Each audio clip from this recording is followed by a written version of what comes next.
আপনাদের প্রিয় অভিনেতারা যদি অভিনয় ছেড়ে দিয়ে চপ বেগুনি বিক্রি করে, তো কিভাবে চপ বেগুনি বিক্রি করবে সেটা একবার দেখে নিন।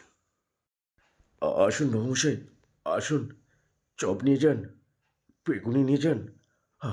আমার ঝুড়িতে অনেক চপ বেগুনি রাখা। একটাও বিক্রি হয়নি। একটা অন্তত খান। আমার চপ একটা অন্তত খান। চপ খান, বেগুনি খান, হ্যাঁ? আমার দোকানে লম্বা লম্বা বেগুনি, হুম, খেতে বড় ভালো। আর তার পরের দিন সকালবেলা বেরোবে লম্বা লম্বা বেগুনি, হুম। ওয়াও চপ, ওয়াও বেগুনি, ওয়াও ফুলুরি, ওয়াও আলুরি, ওয়াও ওয়াও ওয়াও, কোনটা খেতে চান? ওয়াও। কেন রে? কেন রে আমার দোকানে তোরা চপ খাস না? একটা তো চপ খা। পড়ে যাবে না নিশ্চয়ই?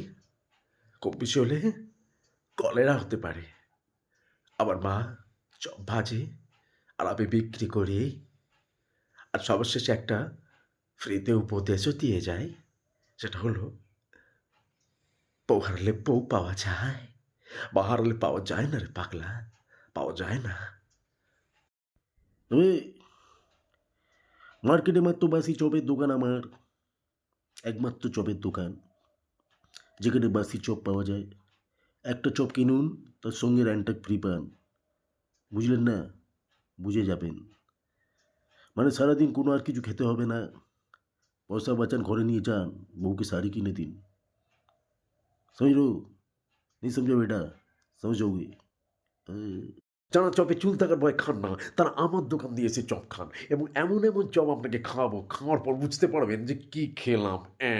আর চপ এখানে দাঁড়িয়ে খাওয়ার নিয়ম নেই। কারণ আপনি বাড়িতে নিয়ে গিয়ে খাবেন আর খাওয়ার পর আমার কথা যদি মনে পড়ে, তখন যা খুশি নয় তাই বলবেন। তখন আমি থাকবো না সামনে। এই ভিডিওটা আপনাদের কেমন লাগলো কমেন্টে জানাবেন। পরে আরও ভিডিও আমি আরও আপলোড করবো। আর কেমন কেমন ভিডিও আপনারা দেখতে ভালোবাসেন আমাকে জানাবেন। আমি মিমিক্রির মাধ্যমে এন্টারটেন করবো আপনাদের।